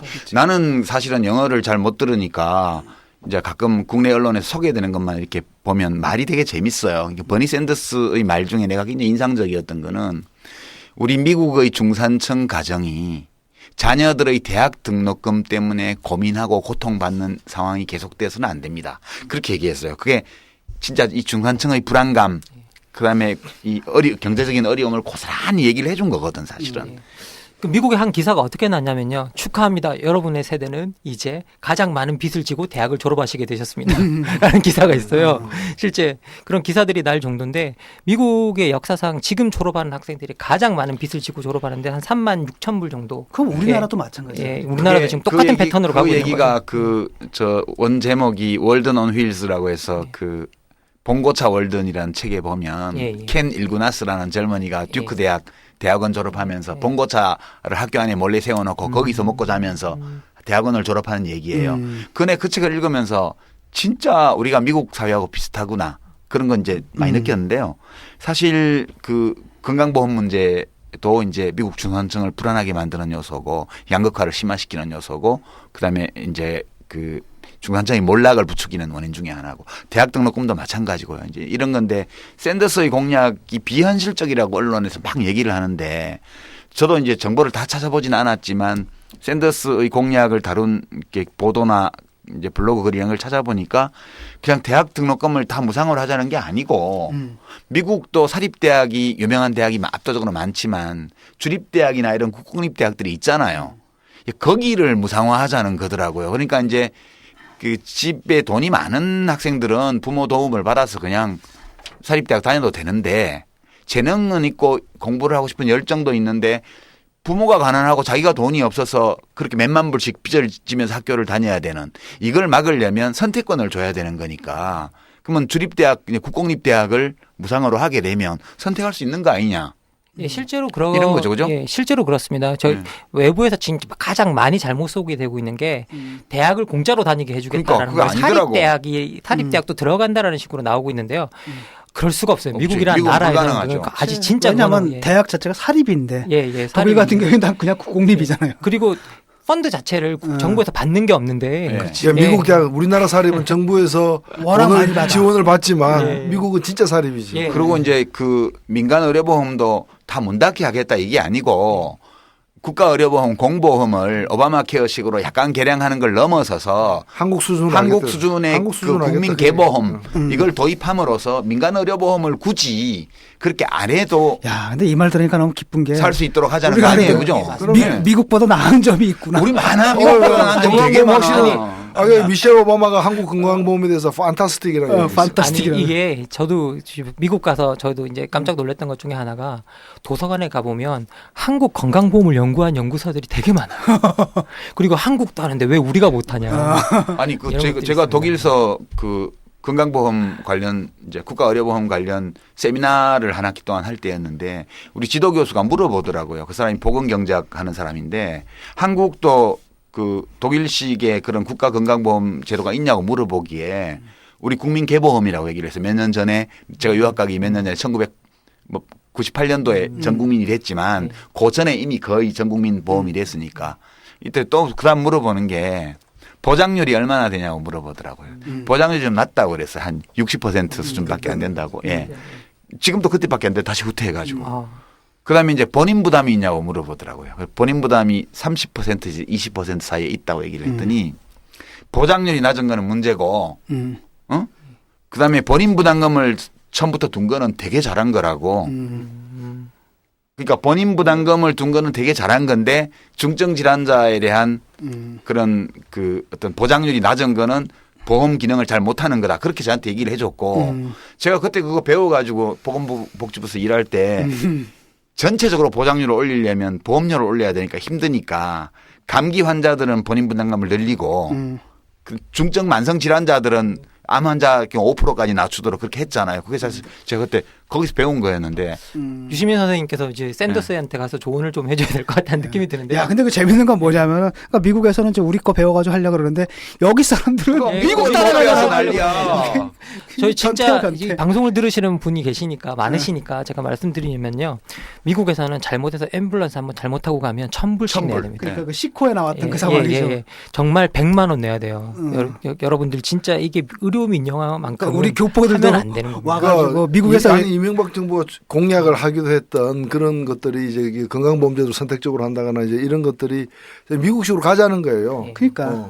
그 우리나라도 민간 의료보험이 있긴 하지만 이건 보조적인 거잖아요. 그러니까 이제 암보험이라든가 뭐 이런 걸로 해서 특정 질환을 하거나 아니면 이제 본인 분담금이 과도하게 많이 나올 때를 대비해서 그 일부 맡아주는 그런 거였는데 그것도 본인 분담금을 다 맡아주는 걸 제가 반대했었거든. 그렇게 하면 브레이크가 풀려버리는 거기 때문에 민간 의료보험이 그렇게 본인 분담금을 다 맡아주는 식으로 하는 걸 못하게 막아야 된다고. 그리고 재경보고 한참 싸웠는데 결국은 지출이 너무 커져가지고 민간 의료보험들이 100% 안 해주는 쪽으로 지금 가고 있어요. 시장 상황 때문에. 그래서 이렇게 보조적으로 하면 괜찮아요. 그리고 지금 우리 건강보험의 그 이제 급여 부분은 사실은 연간 200만 원으로 제한돼 있잖아요. 본인 부담금 상한제가. 그것도 참여정부 때 도입한 거고. 근데 이제 비보험 이제 보험급여를 안 해주는 서비스 신기술 이런 게 많아서 그거에 대비해서만 민간 의료보험을 들면 되는 거니까 국가보험이 좀 불충분할 때는 이런 정도 괜찮다고. 근데 제가 우리 언론에서 이 그 샌더스의 공약 보도하는 걸 보면서 이거 너무한다. 이거 아닌데 이렇게 돈이 뭐 천문학적으로 드는데 막 대책 없이 샌더스가 얘기하는 것처럼 이거는 아닌 것 같아요. 이게 이제 그 보도 프레임이 우리나라 그 보도 프레임을 갖다 미국 갖다 뒤집어 씌우는 거죠. 지금 우리나라에서 늘 하던 그 짓거리잖아요, 이게. 예, 이게 실제로 얼마나 가능하냐라는 이야기가 나왔을 때 미국에서 최저임금 15불 이야기가 이제 나왔었잖아요. 실제 미국에서 최저임금 15불을 하는 데가 세 곳이 있습니다. 예, 시애틀하고 LA 하고요. 샌프란시스코는 15불이거든요. 그리고 얼마 전에 뉴욕의 패스트푸드 가게는 또 15불로 다 됐어요. 그래서 실제로 안 하고 있는 건 아니거든요. 그래서 실제 15불을 정해 놓으면 지금 미국이 7.25불인가 그런데요. 이제 그럼 그걸 정해 놓으면 주가 이제 그걸 따라가 줘야 되는 거거든요. 그렇죠. 주가 최저로 그걸 따라가 주는 건데 이제 많은 분들은 이제 잘못 알고 계시는 게 주마다 최저임금이 다르다. 물론 다릅니다. 그런데 미국 연방에서 최저임금을 정해주고 주는 그 이상을 주면 그렇죠. 괜찮은 거고 아니면 많은 거거든요. 이제 거기서 이제 중요한 부분이 그런 건데 실제 샌더스가 하는 것들이 주마다 다른 어떤 최저임금을 어떻게 자기가 홀로 정할 수 있느냐라는 식의 논리가 나오고 그 연방 기준은 최저 기준이지 그거는. 연방 기준을 따로 주거든요. 그렇지. 그 위로 주들이 주는 거예요. 그러니까 우리 샌더스 공약에 대한 보도가 우리 청취자 여러분들도 그냥 언론에 나는 거를 그냥 믿지 마시라고요. 그 조금만 찾아보면 미국 유학생들이나 뭐 교민들이나 이런 분들이 블로그에 이렇게 올려놓은 것들이 더러더러 있더라고요. 찾아보니까. 그런데 기본적으로 샌더스를 이상주의자라고 너무 많이 공격을 하시는데 이제 그 제가 한 칼럼을 보니까 그 미국 그 어떤 젊은 지식인이 쓴 칼럼인데 언제 우리가 가능한 것을 가지고 이 나라를 만들어 왔느냐. 더라고요. 예.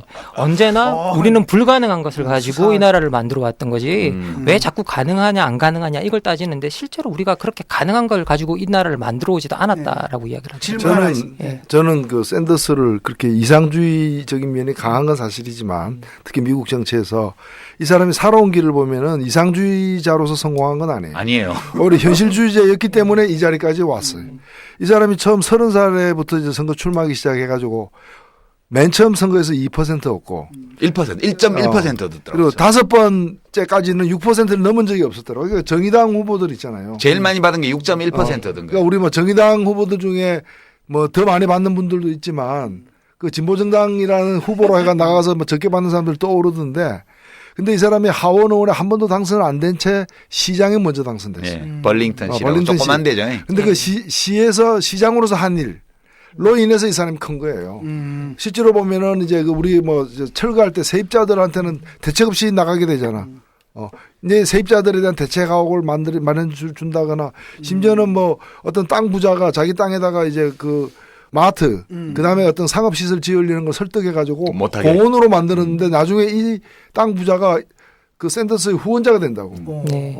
그래서 실제로 보면은 시장으로서 현실적인 어떤 정책을 갖다가 소화해냄으로써 인정을 받아서 그 힘으로 하원 의원에 처음 당선되는 거예요. 실제로 여기 처음에 정치 경력을 시작할 때 되게 중요했던 포인트가 언제냐면 그렇게 계속 실패를 하던 가운데 친구 한 명이 내가 보니까 지금 우리가 넓은 지역에서 싸워서는 승산이 없고 처음에 주지사 선거에 나갔거든 무소속으로. 그래서 우리가 좁은 지역에 포커스를 맞춰서 거기를 집중적으로 공략한다면 가능성이 있으니까 우리가 벌링턴 시만 공략을 한번 해보자. 그래서 그렇게 공략을 해서 들어갔는데 그게 먹혀들었거든요. 그게 조그만 시고 그게 버몬트주에 있잖아요. 그죠? 버몬트주는 대통령 선거 선거인단이 3명밖에 없는 되게 조그만 주야. 작은 주의 작은 그 주도죠 그래도. 그래서 사실상 옆에 있었던 뉴햄프셔가 그 고향 노릇을 한 거예요. 그렇지. 사실. 소문 들은 거지. 샌더스의 고향 노릇을 해준 겁니다. 아, 그렇구나. 근데 한 가지 질문이 있는데 그러니까 샌더스의 당선으로 인해 가지고 또는 샌더스의 돌풍으로 인해서 민주당의 정책이 어떤 면에서 조금이라도 왼쪽으로 가고 있는 건 맞나요? 실제로 왼쪽으로 가고 있는 건 맞는 것 같고요. 그리고 지금 현재 그 사실 힐러리가 샌더스 돌풍을 하긴 하면서 힐러리가 처음에 되게 월가 규제에 좀 민기적됐었거든요. 근데 샌더스가 워낙 강하게 월가를 규제하겠다고 했었고 그리고 젊은 층과 일반 대중들이 거기에 열광하니까 이제 그러면 초단타 매매 같은 이것들이 벌어지는 그런 짓이 벌어지는 월가의 그런 나쁜 짓은 규제하겠다. 그렇게 해서 들어와서 월가에 대한 규제를 내세우고 있고 실제로 지금 왼쪽으로 클릭하는 능력은 있는 것 같습니다. 샌더스가 후보가 못 된다 하더라도 이 경선 과정에서 힐러리가 무게중심을 왼쪽으로 진보적인 쪽으로 더 많이 옮길 수밖에 없어요 지금. 이거 원래 있던 윤리적인 거나 이런 거는 원래부터가 힐러리가 진보적이에요. 뭐 동성결혼이라든가 성소수자 문제라든가 낙태 문제라든가 이런 거 원래 충분히 진보적이거든. 맞습니다. 근데 사회경제 정책에서는 힐러리가 다소 중도적인 입장을 갖고 있었는데 여기에 강점을 갖고 있는 샌더스가 돌풍을 일으키면서 이 사회정책 분야, 경제정책 분야의 공약이 힐러리도 왼쪽으로 끌려오는 거예요. 그래서 힐러리가 후보가 돼서 대통령이 된다 하더라도 샌더스는 굉장히 큰 영향을 이미 이미 저는 미국에 주는 충분히 거예요. 큰 의의가 있는 것 같습니다. 아까 그 의료보험 같은 경우에도 사실 이게 그 클린턴이 8년 했잖아요. 네. 클린턴 8년 할 때 이 굉장히 역점 사업이었어요. 네. 그리고 그 당시 퍼스트 레이디였던 힐러리도 많이 나섰고 근데 못했잖아요. 못했지. 근데 오바마가 이거 선거 공개 1호였거든. 해서 오바마는 취임하고 2년 만에 이걸 결국 해냈어요. 반쪽짜리지만. 네, 반쪽짜리지만 그게 지금의 미국 건강보험인데 그래놓고 뭐 140년 만에 뭐 획기적인 뭘 했다는 이렇게 자기들 자랑했는데 불과 6년 만에 7년 만에 지금 샌더스가 이걸 한 번 더 업그레이드 해야 된다라고 들고 나온 거고 먹히고 있다는 거는 샌더스대로 하면 한국 정도의 보험이 만들어집니다. 딱 그렇게 되는 거예요. 네. 한국 정도가 되는데 B급. 그러니까 이게 설사 대통령 후보 안 되더라도 지대한 영향을 그럼요. 정책적으로 미친다고 봐야 되는 거예요. 예. 어쨌든 미국 같은 경우에는 참 누가 되든 힐러리가 돼도 최초의 여성 대통령이고 샌더스가 된다 하더라도 최초의 사회주의자 대통령이고 그 의미가 있잖아 뭔가 누가 되든 간에 그다음에 보니까 저희 트럼프가 이렇게 된다면은 공화당 후보가 민주당 후보에 대해서 이렇게 경쟁력이 좀 떨어지는 것 같아요. 그러니까 아마도 대선에서 민주당 쪽이 이기지 않을까 저는 그렇게 보는데 어떻게 생각하세요? 실제로 통계가 나오고 있는 걸 보면요. 원래 왜 트럼프를 또 제재하려고 했었냐면 너무나 비이성적인 측면도 있었기 때문에 비이성적인 측면도 있었지만 처음 통계들이 힐러리하고 붙으면 필패로 나왔어요. 계속. 지금은 안 그렇던데. 지금은 좀 그렇지 않습니다. 그 워낙 그 뭐라고 해야 될까요? 외부 인사에 대한 이 아웃사이더 열풍이 이제 불어닥치면서 실제 힐러리와 이 비교해 봤을 때 별로 밀리지 않는 느낌이 좀 들고요. 그래서 지금 오히려 이쪽 반대쪽에서 이야기하는 건 뭐냐면 저쪽에서 포퓰리스트 대표가 나오는데 그럼 우리도 포퓰리즘으로 맞서야지. 이걸 정식으로 이렇게 힐러리로 맞섰다가 이길 수 있는 가능성이 없지 않겠느냐. 그런데 실제 샌더스와 트럼프가 붙으면 이제 샌더스가 이긴다고 나오는 확률이 좀 더 큰 것 같아요. 그전에는 샌더스는 가상대결 시키면 다 졌는데 다 졌었죠. 지금 이제 민주당 경선 돌풍이 일면서 전반적인 호감도나 인지도가 올라가면서 이제는 가상 맞대결을 시켜도 샌더스가 경쟁력이 있는 걸로 나오는 경쟁력이 거죠. 있는 거로 나오고 등장하고 있어서 재밌는 거예요. 예. 참 재밌어요. 예, 지금까지 남의 나라 대통령 선거 이야기를 실컷 해봤는데 그 샌더스 돌풍이 좀 한국 총선에도 영향을 좀 미치는 것 같아요. 그래서 이른바 이제 샌더스 마케팅 좋게 말하면 나쁘게 말하면 샌더스 파리가 좀 이루어지고 있는 것 같습니다. 그래요? 누가 있잖아요, 그 유명한. 아니, 그러니까 다 저마다 샌더스가 되려고 하잖아요. 진박이 되겠다는 분 이분밖에 안 계세요. 샌더스가 아니라. 진박이 뭐야? 노 대표는 왜 진박이야? 말씀하세요. 박근혜 대통령 후보 시절에 좋은 공약 많이 내걸었더라고요. 그래요? 해고 요건 강화법 이런 거 정리하고 함부로 못하게 하겠다. 뭐 그다음에 이 중소기업에게 대기업이 이제 원하청 간교를 이유로 괴롭히면 징벌적 손해배상제 도입하겠다. 이런 걸 내가 좀 지켜야 되지 않느냐. 그래서 진박이에요. 그거 이제 진실한 박근혜가 되려면 이 정도는 돼야죠. 나 이거 안 지키면 다 천박이지 그게. 그래가지고 안철수 씨가 샌더스고요. 진박이면 너희들. 그 양반은 왜 샌더스가 잘 나가니까 나도 잘 나가고 싶다. 그거밖에 없는 근데 이분이 약간 그런 건 있는 것 같아요. 처음에 등장했을 때 자기가 오바마라 그랬거든. 근데 갑자기 나올 때 탈당할 때 보니까 압스라 그러잖아요. 그 다음에 이제 샌더스라 그랬다가 최근에 또 힐러리예요. 뭐 공정선거 얘기했다고. 그러니까 약간 공정성장, 페어 그로스 그 용어 했다고.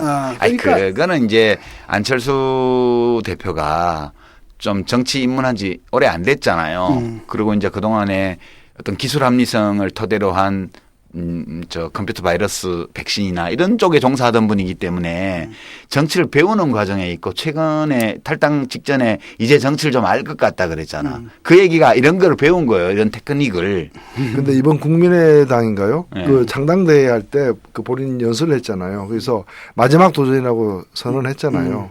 마지막이니까 못할 얘기가 없는 거지. 다 하는 거지 뭐.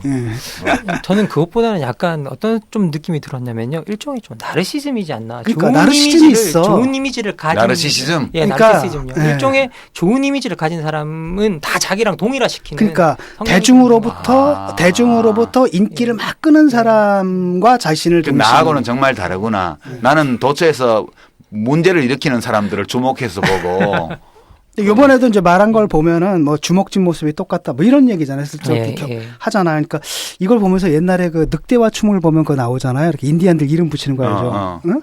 그 중에서 주먹 쥐고 일어나. 그래서 주먹 쥐고 샌더스 이게 생각이 나더라고요. 그러니까 뭐 찾다가 정말 박가락에 닮았다처럼 그 주먹진 모습이 비슷하다. 그건 너무 놀리지 마요. 주먹이 dum이더라 뭐 이런 거.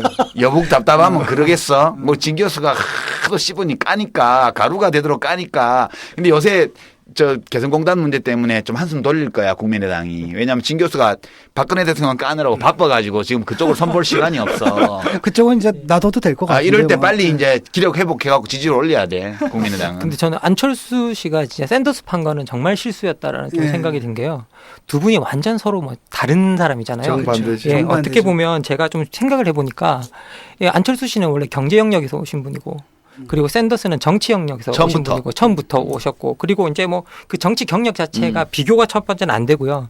그다음에 제가 봤을 때 안철수 씨도 이제 좋은 미디어 이미지나 뭐 건강한 미디어 이미지나 이런 걸 가지고 와서 청중 민주주의적인 어떤 요소도 좀 있었고 그다음에 이 사람들이 안철수나 샌더스가 사라지면 사라질 운동이기 때문에 포퓰리즘 요소도 있거든요. 그 측면은 서로 맞는데 하나 문제는 뭐였냐면 안철수 씨 같은 경우는 그 포퓰리즘을 정치를 제도권 정치를 혐오하는 방식으로 그렇지. 했던 거고 샌더스는 진지하게 정치에 그쵸. 참여하지. 예. 샌더스는 외부 그 일반 사람들에게 풀뿌리 정치가 들어와서 그렇다면 제도권 정치를 고쳐주자. 정치가 해결책이다라고 이제 이야기해줘서 어떻게 보면 안철수 씨는 사람들을 정치로부터 멀어지게 만들면서 인기를 얻었고 샌더스는 사람을 정치 안으로 들어오게 하고 있다라는. 네. 이게 근데 참 완- 재밌는 게 뭐냐면 얼마 전에 그 국민의당 예비 후보로 나온 사람이 아이스버킷 그 세레머니를 했어요. 한겨울에 그 추운 날. 그 이유가 뭔지 아세요? 그 안철수 의원의 말대로 그 국회의원을 100명으로 줄이자. 예. 이거 그러니까 아니 이런 근데 원래 식이거든요. 객관적으로 보면 아까 여론조사 자기부터 출마 안 하면 돼. 그러니까 자기부터 안 하면 되지. 처음에 왜 힐러리하고 그 샌더스가 60대 4로 출발했다 그랬잖아요. 근데 45대 45가 됐다는 거는 60대 4는 합쳐보면 64고 45대 45는 90이에요. 그러니까 샌더스가 등장하면서 그전 여론조사에서 특정 후보 지지를 표명하지 않던 35%를 끌고 모은 거예요. 어디서. 이게 정치적 결집을 관심을 시- 촉발하고 그렇죠. 결집을 시킨 지금까지 거죠. 무당파 영역에서 관심을 끄고 있던 사람들을 불러일으킨 거잖아요. 안철수 씨도 그런 면이 있었거든 처음에.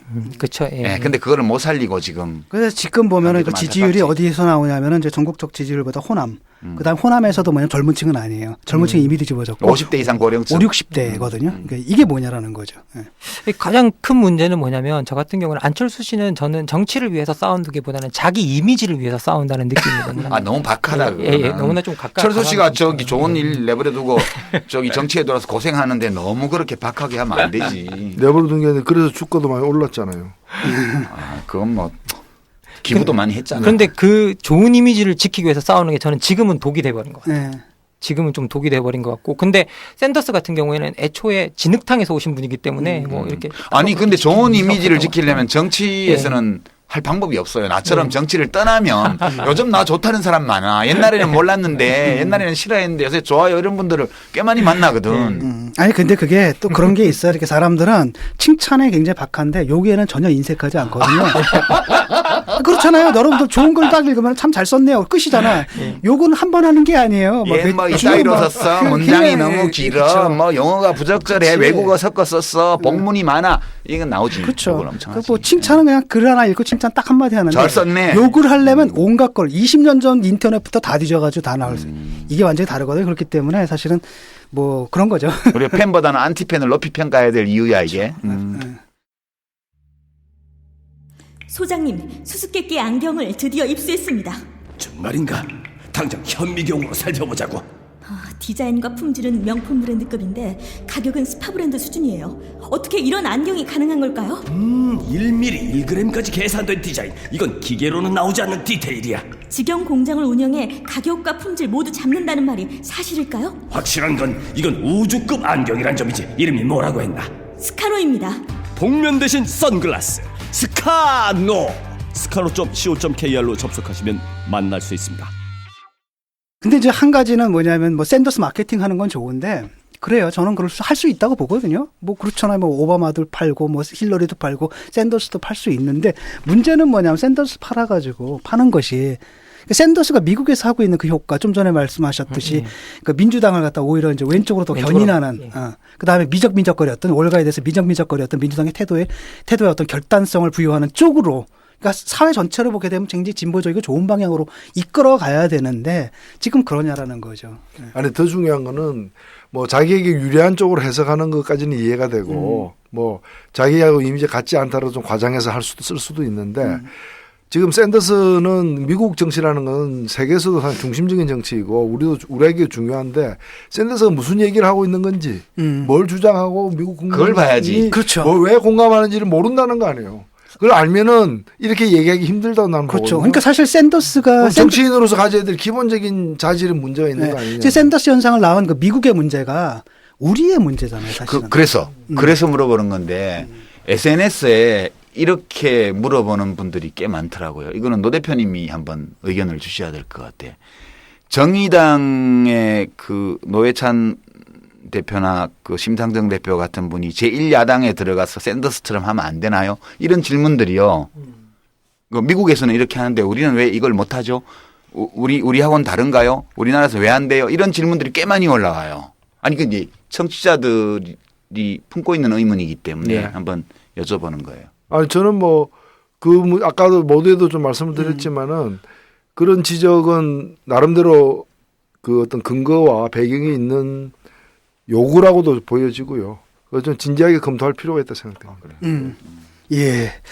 어쨌든 이제 그러니까 아니 이게 지금 중요한 대답인데 아니 이거 좀 마무리하기 전에 이건 해야 돼. 아니 지금 우리 정치자들이 이 대목에서 이제 다운로드 폭발한단 말이야. 이게 이 참여계와 민노단계의 차이야. 나는 샌더스 얘기를 걸라고. 아니 그게 아니고 그러니까 아니 저는 이렇게 우리가 얘기를 바꿔볼 수 있어요. 그러니까 샌더스의 주장에 공감을 갖고 있고 또 샌더스가 주목받고 있는 설사 이제 그 당선 가능성이 아직은 높지 않다 하더라도 이 정도라도 주목받고 있는 것에 대해서 크게 의미 부여하고 있는 분들은 샌더스가 만약 이 레이스에 참여하지 않았다면 어떻게 됐을까? 그러니까 샌더스는 없는 거지. 그걸 갖다가 그래서 저는 샌더스 누가 이제 자기 팔뚝질 보고 샌더스가 비슷하게 한다고 얘기한 사람에게 근데 그분은 야권연대 반대하고 있잖아요. 야권연대조차도 반대하고 있잖아. 근데 이거는 야권연대에서 한 수 더 뜬 거잖아요. 아니 그러니까 지금 내가 당장 우리가 뭘 하자는 게 아니고 한번 생각해 볼 여지가 있다는 게 샌더스 후보가 민주당 당원이 아닌 무소속 상원의원인데 현재까지 상원 홈페이지에는 무소속으로 기록되어 있는 사람인데 이 사람이 그 코커스를 하는 주에 가서는 그 코커스 참가하는 신청서 사실상 입당 원서를 그 주에 내고 민주당 코커스에 참여를 하고 그다음에 프라이머리 하는 주는 프라이머리 하고 이렇게 해서 지금 유력한 대선 후보 샌더스가 됐고 그냥 그 사람 자신만 올라선 게 아니고 그전에는 필리버스트링이나 해서 유명하고 그냥 부자 감세에 반대해서 열심히 투쟁하는 상원의원 정도였는데 지금 미국 정치 전체를 왼쪽으로 지금 진보 쪽으로 몰고 가는 이 흐름을 만들어냈잖아요. 이게 어디서 왔냐 하면 결국 샌더스라는 무소속 상원의원이 민주당 경선에 참여했기 때문에 이렇게 된 거라는 거예요. 그러면 만약 우리가 샌더스를 이렇게 칭찬하고 주목하고 샌더스가 이 일을 해낸 것을 높이 평가한다면 한국수는 왜 못하냐 이런 답답한 그러니까 제1야당을 보면 만족이 안 되고 제1야당도 좀 혁신이 돼야 되고 저게 정말 우리나라를 좀 좋게 바꿀 수 있는 그런 아이디어를 중심으로 움직이기를 바라는데 이 아이디어를 가지고 있는 사람들은 저 사람 모이는 구석에 4번 달고 이렇게 있는 이게 안타까워서 사람들이 물어보는 거예요. 그런데 노 대표님이 진지하게 그런 문제들도 검토해 봐야 된다고 하시니까 앞으로 검토해 당내에도 여러 가지 의견이 있을 것 같아요. 한편으로는 당 정체성 내지 순수성에 이제 심수성을 이제 주장하는 분들과 그다음에 이 정도의 정치적 유연성을 우리도 발휘할 수 있지 않느냐라고 이제 그런 생각을 가진 분들도 있는데 그건 이제 나중에 하기로 하고요. 이 지점에서 마지막으로 이렇게 끝내면 안 되지. 그만할게. 그래. 이 지점에서 예컨대 샌더스 돌풍을 보면서 한국 정치가 주목해야 할 점이 뭔가, 샌더스 열풍이 우리 한국 정치에 던질 메시지가 뭔가, 그걸 읽는 게 가장 중요한 것 같아요. 저는 사실 이 샌더스를 지구화 현상을 주목하면서 알게 됐던 인물이거든요. 지구화? 그러니까 소위 말해서 이제 글로벌리제이션. 글로벌리제이션이죠. 여기서 이게 소위 말해 초국가 기업들이 소위 말해서 국가를 장악해 나가는 현상이잖아요. 그런데 여기서 실제로 미국 1대 99 사회가 그걸 반영하는 틀이거든요. 근데 저는 우리나라도 그 비슷한 사회가 되어가고 있다는 느낌이 들고 실제로 불평등도나 소득 불평등도나 재산 불평등도를 보면 미국이 갔던 길을 고스란히 밟아가는 막상막하에 거의 막상막하의 그런 느낌을 주고 있고 그리고 미국이 겪는 사회 문제, 청년 실업 문제라든지 학교 졸업하면서 전부 다 졸업장과 빚을 맞바꾸는 문제라든지 이런 다양한 문제들이 거의 다 겹치고 거기다 막 쌍둥이처럼 보이는 느낌이 있습니다. 그런데 제가 여기서 보면서 주목하는 건 뭐냐면 샌더스 이 현상 자체를 이끌어가고 있는 게 샌더스의 탁월한 능력도 있지만 샌더스 밑에서 그것을 같이 조직해주고 있는 젊은 세대들과 중산층의 이 활발한 참여의 모습이거든요. 참가하는 똑똑한 시민들. 똑똑한 시민들. 그래서 제가 여기서 좀 말씀드리고 싶은 건 뭐냐면 지금 현재 우리 사회가 해결해야 될 문제들이 지금 미국의 민주당에서 샌더스를 지지하는 사람들은 불평등의 문제라고 보고 있는 거거든요. 그러면 정말 저도 이 불평등이 우리나라에서 심해지고 있기 때문에 이 불평등 문제에 주목해야 되는데 미국의 그 젊은 친구들과 중산층이 보여주고 있는 건 뭐냐면 이 문제를 유권자들이 스스로 나서지 않으면 해결이 안 될 거라는 거예요. 그래서 그 메시지 자체는 저희들한테 선명하게 던져주고 있다는 좀 느낌이 듭니다. 저는 사실 그 샌더스의 선전을 보면서 조지 오웰 생각을 많이 했어요. 조지 오웰 하면 우리 보통 동물농장이나 1984년을 알고 있지만 이 사람이 스페인 내전에 참가했던 이제 사회주의자였고 그 독립노동당이라는 조그만 정파를 통해서 활동을 했던 사람인데 이 사람 책에 그 위건부드로 가는 길 보면 그게 나오잖아요. 이 사람이 사회주의를 뭐라고 정의했냐면 제가 샌더스를 보면서 생각나는 거예요. 사회주의의 바탕이 되는 정신은 두 가지라고 그랬어요. 오웰이. 첫 번째는 자유, 두 번째는 정의. 이 두 가지가 사회주의의 바탕이고 사회주의의 정신이라고 사회주의의 깃발에는 이 두 가지 글자만 있으면 충분하다고. 근데 그 당시 그러니까 20세기 중반 1930년대의 그 북런던 지역의 그 사회주의자들 모임에 갔더니 그 기본 바탕이 되는 정신은 다 잊어먹고 기기묘묘한 이론과 이데올로기와 이 왜곡된 정서와 한마디로 말해서 사회주의의 성흔 그러니까 예수님이 이 손에 못 박힌 자국 같은 스티그마 이 스티그마를 자랑하는 사람들이 모여서 노동자들을 위해서 싸우고 있다고 말하는 장면을 보면서 자기 너무너무 절망했다고. 그래서 이 지금 사회주의자들의 의무는 자유와 정의 이 두 정신을 살리는 거라고. 이제 그 대목을 제가 오래전에 읽었던 대목인데 샌더스를 보면서 이 사람이 뭘 위해서 정치를 하나 이렇게 보니까 미국은 자유는 기본적으로 돼 있는 사회인데 정의가 엄청나게 헤쳐져 있잖아요. 그래서 이 사람이 정의를 들고 나와서 지금 싸우고 있는 거라 나는 봐요. 정의당이네. 정의에 대해서. 그러네. 정의당이네. 샌더스가 정의에 대해서 규정한 게 굉장히 그 재미있는데요. 정의란 자신이 대접받고 싶은 것을 타인에게 베푸는 것이다. 예수님 말씀인데. 예. 그게 황금률이에요. 모든 문명에. 그러니까 이 뭐 정의라는 것은 어떤 뭐 이거 지금 말씀하신 대로 오히려 그 사회주의가 원래 이상의 자유와 정의와 같은 것을 실현했는데 오히려 이걸 갖다가 물신화돼 가지고 사회주의를 위한 사회주의, 그 결국 관료를 위한 사회주의, 당을 위한 어떤 정의 이제 이렇게 돼 버리는 그래서 망한 거 아니에요? 예. 예, 오늘 미국에서 돌풍을 일으키는 샌더스 현상을 중심으로 얘기를 좀 나눠봤는데요. 결국은 이제 아까 말씀하신 대로 결국 사회적 불평등의 문제다. 그리고 또 샌더스가 던지는 메시지가 유권자들이 나서지 않으면 이 문제가 해결되지 않는다. 이런 메시지를 우리 사회에 이제 던져주고 있다는 말씀을 해주셨습니다. 예, 오늘 그 김만곤 박사님, 정치 철학을 전공하신 김만곤 박사님 나오셔서 너무나 많은 좋은 말씀 많이 해주셨고요. 그 팟빵이 아까 정치 철학 철학 사이다라고. 철학 사이다. 예, 철학 사이다라고. 참파 내에 있는. 참파 내. 그럼 팟캐스트 그 팟빵에 들어가면 다운로드 수 있나요? 예, 검색하면. 예. 참팟을 검색해야 나올 겁니다. 그건 문제라 좀 개선하세요. 참팟보다 철학 사이다가 이름이 훨씬 좋아. 그렇지. 예. 어쨌든 그 참팟을 검색하셔가지고 또 철학 사이다 많이 사랑해 주시길 바랍니다. 감사합니다. 예. 오늘 나오셔서 너무 감사합니다. 수고하셨습니다. 네, 감사합니다. 오늘 좋은 얘기 잘 들었습니다. 책 10,000권 읽은 것 같아요. 건축주의 철학과 개성을 닮은 집을 추구하는 목조주택 전문기업 꿈꾸는 목수가 정치카페를 후원합니다.